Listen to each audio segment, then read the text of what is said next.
Lixiang.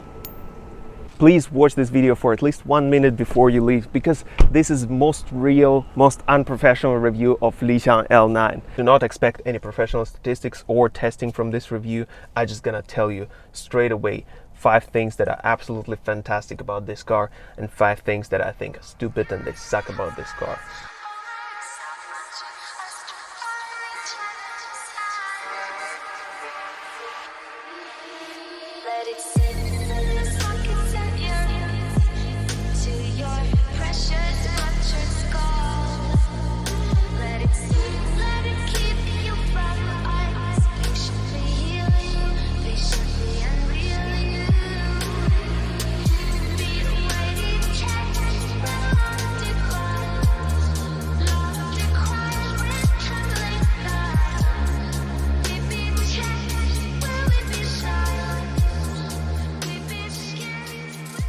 Now we gotta address the elephant in the room first, or an elephant on the street. This car is massive. It's an absolute lanyard. It's bigger than Land Cruiser 200. It's bigger than Land Cruiser 300. It's longer than Mercedes S-Class, and it's just slightly shorter than Cadillac Escalade and a school bus.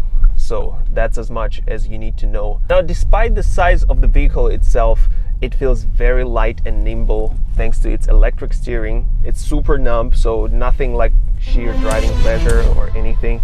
It's very numb, but it feels very manageable.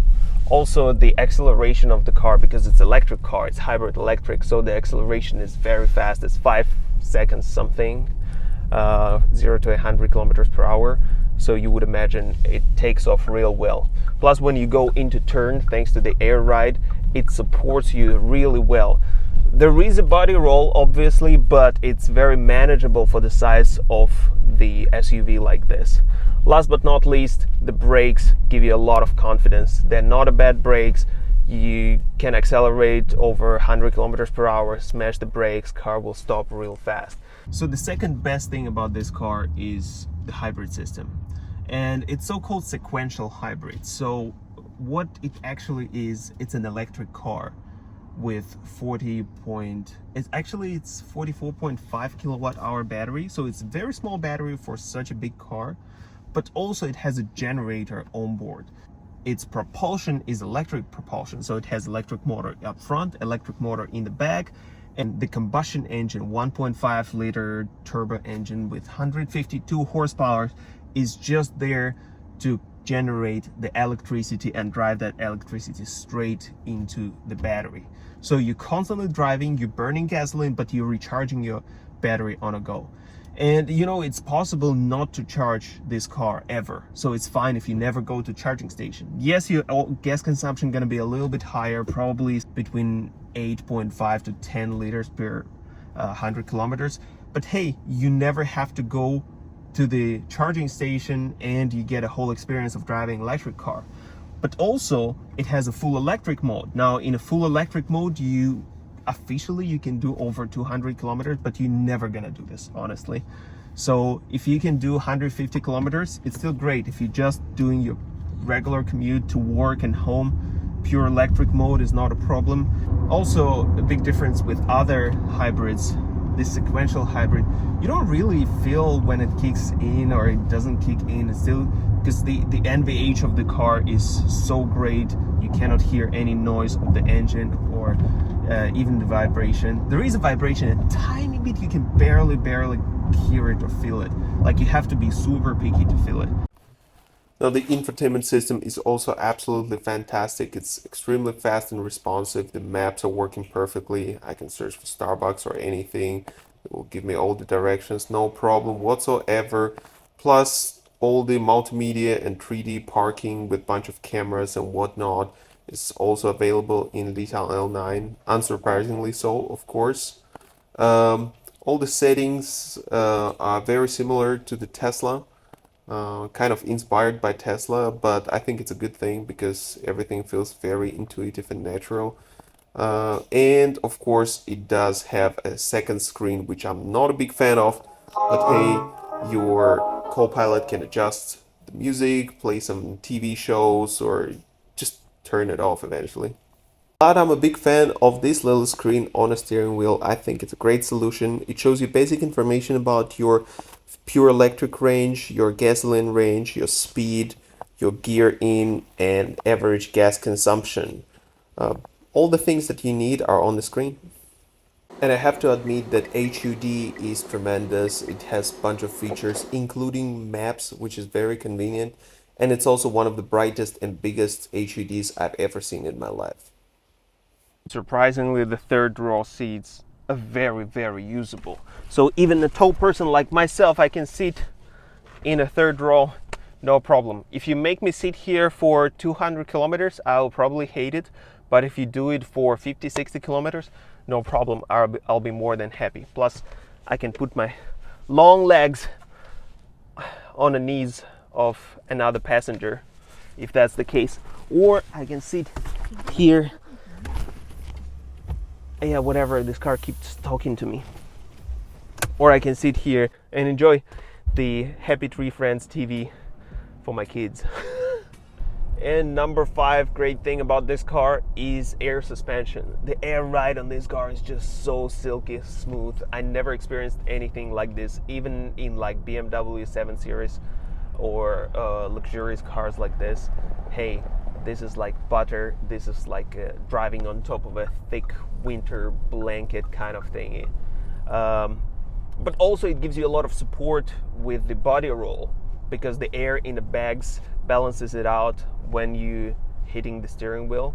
So you can be a bad guy, you can be a little bit of a hooligan on the street, change lanes quite a bit. Hey, it will give you enough confidence for this. Not only it has comfort mode, it has a sport mode for the air suspension. But honestly, in this kind of vehicle, I don't know what kind of sport are you talking about. Maybe chess or a golf. Not this golf, that golf. So there are 3 settings in terms of height: the standard one, the low one, and the high one. Plus, on a higher speeds, it will automatically lower the body on the air suspension to give you better aerodynamics and better handling at the high speed. And now let's talk about the things that I don't like about this car and I wish they could improve. So number 1 thing would be the hybrid car is not very consistent with its performance. So it's a little bit moody, you know. When it's full of gas, when it's full of electricity, it performs real well. It's super snappy, super fast. You just hit it, it goes. But then when your electricity level starts getting low, you get around 30 kilometers of electric range left, the car mostly running on gas, and it limits your performance. You're trying to push it forward and you start hearing the engine is kind of trying so hard, but you also don't get a lot of acceleration. And I'm not saying that it's unusable or anything. I'm just saying it sort of hits a discount on your experience. Number 2 thing that I don't really like about this car are the seats. And it's weird, right? Because this car is supposed to be very comfortable and all that. And absolutely it is. I sit on this driver's seat, leather is great, the pillow is like Maybach style kind of pillow, perfect, the adjustments, everything is great, but I never ever be able to find a good position in the seat. It's not just ergonomically designed. Maybe because it's made in China, maybe it's designed for Chinese market where the average height of the person is lower than my height. At least I'm 186 centimeters and it's probably 6.2 feet tall. So I cannot be very comfortable in this car. And when I sit back in my Tesla Model Y, I feel absolutely perfect because Tesla seats, they just hugging you. There is a lot of support on the side here. You can feel you kind of sinking into the seat more. With this seat, it's just big, it's nice leather, but it's not ergonomic at all. And the knee support is also non-existent. So another thing I don't like about this car is this massive passenger screen. I think it's just so obsolete, so unnecessary, and there is no reason why anybody want this screen to be here. Honestly, as a driver, do I wish my co-pilot would be looking at the screen and while I'm trying to focus on the road, he or she watching some kind of TV show. No, I don't want that. Hey, if you are my co-pilot, if you take in the front passenger seat, just look at the road. Or we on a long road trip, whatever. Enjoy the scenery, hey? You don't have to stick an iPad in every single corner of our life, honestly. Just keep it real. Plus, every time we use that mirror quite often, right? So you're trying to change lanes or anything, you want to use that mirror. Guess what? You're gonna be distracted by whatever is going on the screen, because unwillingly, with the sightseeing, with your eyesight, you're gonna be having a glance on that screen, and whatever is going on there might potentially distract you. I do not appreciate this screen at all. However, I don't have kids, so all I have in the back seat is my brother, and he's just being nice and silent and lets me record my video. But if you have a couple of rambunctious kids there making a lot of noise and trouble on your 4-hour drive into the mountains on a weekend, before Lixiang L9 you only had one choice: to pull over and leave them at the side of the road and enjoy your weekend. But now with Lixiang L9 you have one more choice. You can use a front passenger screen to, I don't know, pop up a SpongeBob, Peppa the Pig, or Happy Tree Friends for that sake, and screen it on the back screen right there, so the kids can watch it and finally shut the fuck up. Another thing I think is really annoying is the door stabs. Honestly, if you try to get in the car, this step's always gonna get in the way and kind of, it's just so unnecessary. The car has the air ride, it's pretty low. Yes, if you completely Joe Biden, you probably can step into it like this. But hey, there is no need. You can just jump out like this, and every time you have a habit of stepping on the ground, you're gonna hit your legs about it, and you have to be extremely precise in terms of where you put your feet to be able to get off and be like, okay, here I put my feet, okay, now I'm on it. And number 5 thing that I don't like about this car is actually nothing. I cannot think about anything, and it's Unprofessional review, so whatever. I don't have to go and match 5 good versus 5 bad kind of things. I don't care. This is a great vehicle, generally speaking. I like it very much despite all of the disadvantages that I just mentioned. So how come Lixiang was able to make such a strong product for such a good price? Well, there are a couple of reasons. First, they use a very cheap engine. Second, they use a very cheap battery. But don't get me wrong, they're affordable, they're inexpensive, doesn't mean they're bad. For example, this engine that we're looking at here is 1.5 liter turbo engine. The model of the engine is called CE15, and it's made by Power Xincheng, I think it's called Power Xincheng Industries or something like this. And this engine initially was called CE16, so it used to be 1.6 liter engine, but Lixiang made it 1.5 liter by making the cylinders a tiny bit smaller, and that would allow them to escape some tax, because 1.5 liter engine is a different tax bracket than 1.6. So on each of these vehicles, they pay around $1,000 to $1,300 less of the tax, and eventually you pay less, whoever buys this car. So that's one of the smart things about it. Plus, this engine was developed initially in cooperation with BMW, and it's very similar to the BMW N13 B16A engine that used to be used in BMW 1 Series and BMW 3 Series in F30, especially the early versions. So it's very logical, right? It's basically Lixiang is using engine that is very similar to a BMW from a decade ago.